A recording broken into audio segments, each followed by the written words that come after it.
चांग भलं चांग भलं ज्योतिबा चैत्र यात्रेला दणदणीत सुरुवात. लाखो भाविकांचा डोंगराकडे ओघ.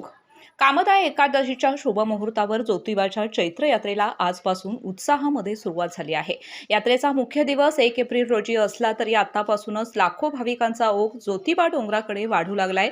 चांग भलंच्या जयघोषामध्ये संपूर्ण डोंगर परिसर भक्तिमय झाला आहे. महाराष्ट्रासह कर्नाटक आणि इतर राज्यांमधून भाविक मोठ्या श्रद्धेनं ज्योतिबाच्या दर्शनासाठी दाखल होत आहेत. यात्रेच्या पार्श्वभूमीवर प्रशासनाने देखील सर्व यंत्रणा सज्ज ठेवत नियोजन पूर्ण केले. आज दुपारी 12 वाजण्याच्या सुमारास कर्नाटकातील बेळगाव येथून पारंपरिक सासनकाठ्या आणि भाविक ज्योतिबा डोंगरावर दाखल झाले. तब्बल 127 किलोमीटरचा पायी प्रवास करत दरवर्षीप्रमाणे यंदा देखील भाविकांनी ही परंपरा जपली आहे. 4 दिवसांपूर्वी बैलगाडीतून निघालेली सासनकाठी आज मोठ्या उत्साहात डोंगरावर पोहोचली. ढोल ताशा, पारंपरिक वाद्य, पताका आणि मशालींच्या लवाजम्यासह सासनकाठी दक्षिण दरवाजातून मंदिरात दाखल झाली. यावेळी महिलांनी सासनकाठी आणि भाविकांचे औक्षण करून स्वागत केले.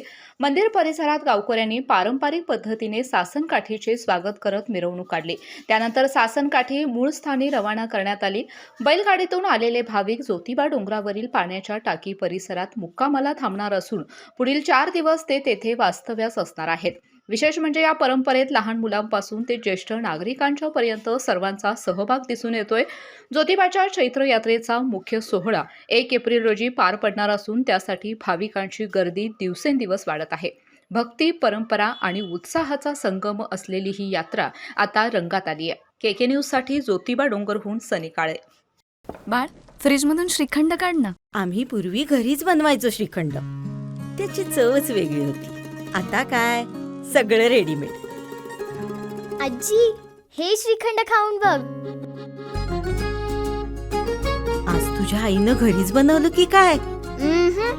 हे आहे गोकुळचं श्रीखंड. अगदी जिभेवर रेंगाळणार. जिभेवरच नाही तर मनावरही रेंगाळणार. गोकुळ श्रीखंड, मनावर रेंगाळणार.